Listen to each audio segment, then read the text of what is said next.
A todos, sejam todos bem-vindos,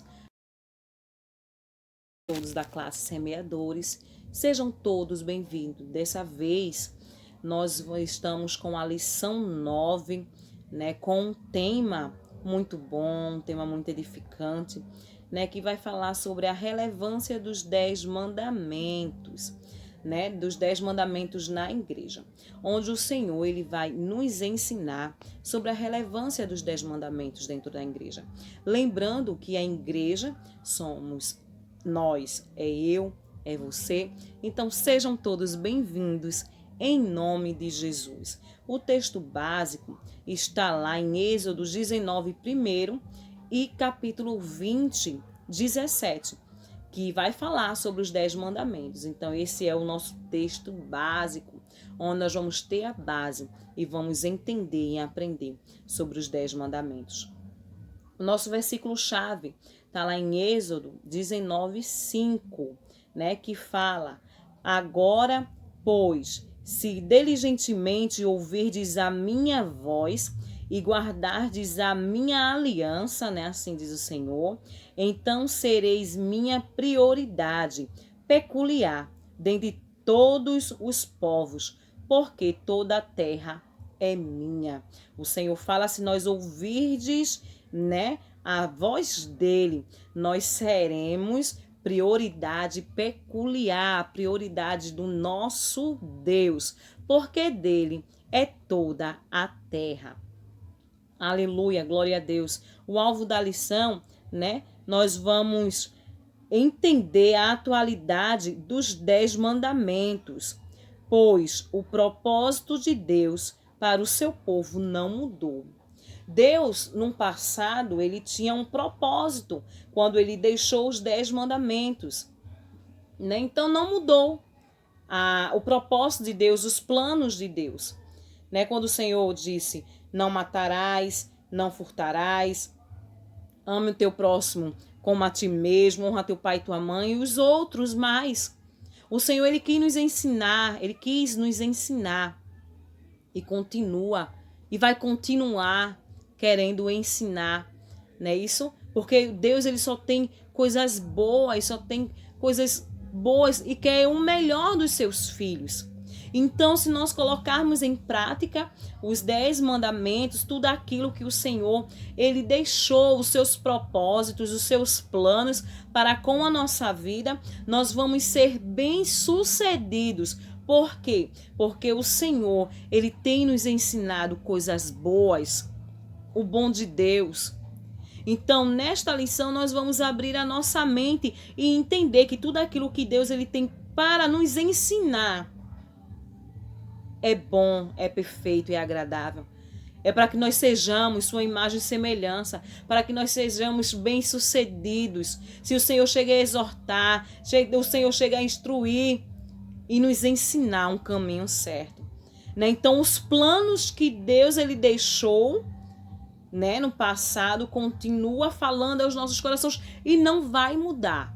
O propósito dos 10 mandamentos que o Senhor deixou para as nossas vidas não vai mudar, vai continuar os mesmos, porque os planos de Deus não mudou.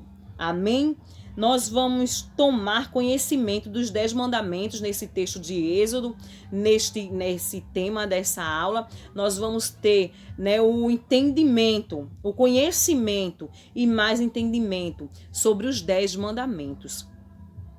Nós vamos atentar ao conteúdo da extensão de cada mandamento. Muitas vezes nós lemos, nós não paramos para refletir sobre o conteúdo de cada mandamento que o Senhor me ensina. Nós vamos saber destrinchar neste texto, nessa lição, o conteúdo do Senhor, que o Senhor quis nos ensinar de cada mandamento, E nós vamos submeter-se aos mandamentos do Senhor. Nós vamos se dispor a se colocar, a obedecer os mandamentos do Senhor, a sermos filhos obedientes. Não somente obedientes de boca, sim, Senhor, vou obedecer. Não, não é assim. O Senhor quer que nós nos submeta a obedecer e a praticar aquilo que Ele nos ensinou em nossa prática, né? Colocar em prática tudo aquilo que Ele tem para com as nossas vidas. Porque seremos bem-sucedidos se nós obedecermos os mandamentos do Senhor. Se nós seguirmos a palavra do Senhor, nós seremos bem guiados, bem-sucedidos, bem caminhados em sua presença.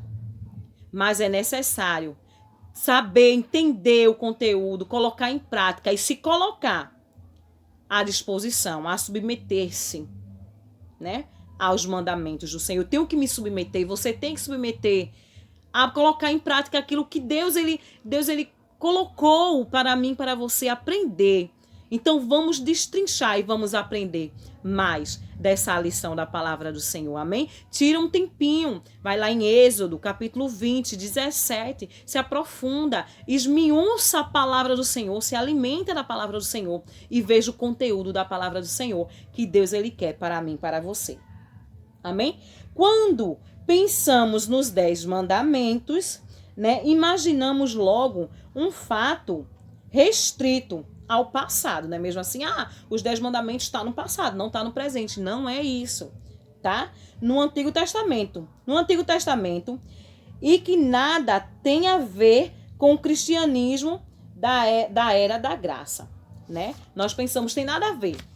Os 10 mandamentos, cristianismo, a era da graça, o tempo da graça. Não, tem tudo a ver sim, né? E nós vamos entender. Um escritor, né, ele disse que há todo tipo de pensamento sobre os 10 mandamentos. Todos gostam do filme, né? Alguns os amaldiçoam, outros quebram, outros acham de lei impossível, né? Quando tem lá uns filmes 10 mandamentos, cada um tem o seu pensamento, né? Uns acham bom, outros já não acham. Cada um com a sua mente, né? Uns amaldiçoam, outros não, né? Porque cada cabeça é o seu mundo, mas nós devemos seguir aquilo que está na palavra de Deus. Então, tem 3 considerações falando sobre os 10 mandamentos, tá? São palavras de Deus.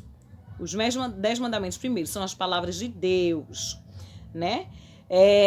Moisés transmitiu, mas o doador e autor é Deus.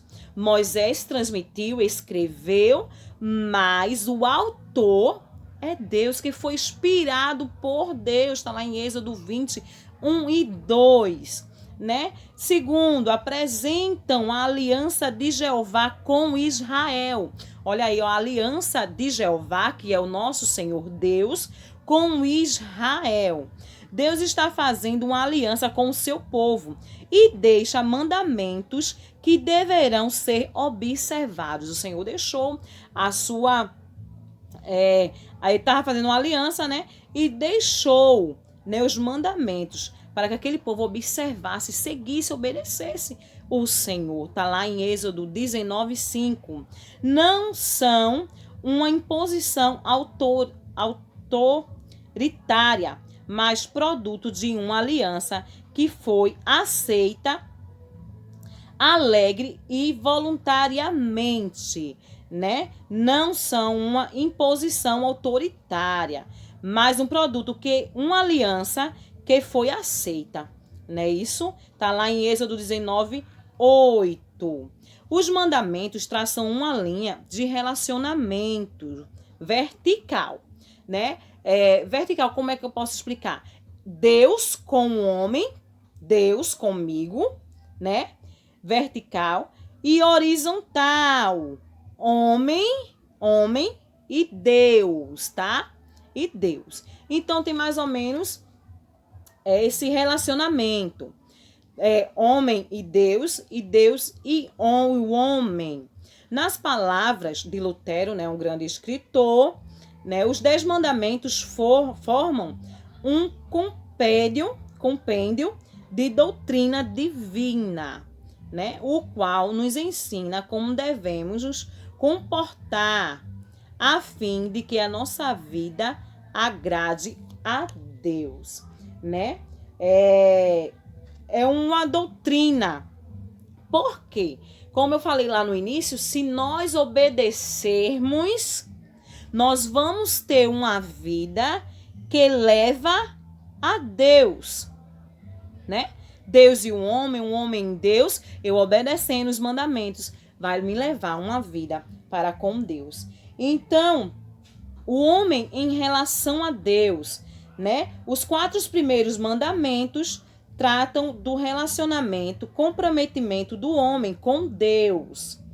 Esses revelam quatro características de Deus, segundo um escritor, né, que fala aqui Paul Off, é um escritor, que deverão ser observadas. Então, fala sobre os 4 primeiros mandamentos, que trata do relacionamento e comprometimento do homem com Deus. Né? Primeiro, a unicidade de Deus. Deus chama a atenção para si mesmo, em primeiro lugar, proibindo a idolatria. O homem não pode adorar outros deuses, pois não existem. Eles são como o vento. Tá lá, né? Então, Oséias 12:1, né, fala que Deus não dá sua glória a ninguém. A glória para ele, em primeiro lugar. Idolatrias, o homem não pode adorar outros deuses. Fala também sobre a espiritualidade de Deus, né? O homem é proibido adorar imagens, como também prestar cultos ao verdadeiro Deus de forma errada. Olha aí, ó, um ensinamento da palavra de Deus. A santidade de Deus também fala, né? Esse mandamento proíbe o uso do nome de Deus de maneira leviana, né? E insincera. O nome de Deus revela o seu caráter. Quando nós pronunciamos o nome de Deus, ele é grande, ele é altíssimo, ele é poderoso. Então, nós não podemos levar o nome de Deus à toa, em vão, de qualquer maneira, não, né? Jesus deu a ênfase de atitudes de reverência que devemos ter com o nome de Deus na oração que ensinou, né? A oração aquele, santificado seja o teu nome. Quando o Senhor deixou essa oração, ele nos ensinou que santo é o seu nome. Então, o nome do Senhor não pode ser falado em vão de qualquer maneira, não, porque santo é o nome do Senhor. Aleluia, glória a Deus. A soberania de Deus, né? Também fala o homem em relação ao homem, né? Então, assim, tenha respeito e aos representantes de Deus. Está lá em Êxodo 20:12. A vida humana é sagrada, né? Onde fala a proibição do homicídio, como quem nos fez. Deus conhece a maldade inata em nosso coração. Deus freia essa maldade e nos exorta ao respeito e à integridade física alheio. Mas não esqueça da palavra de João.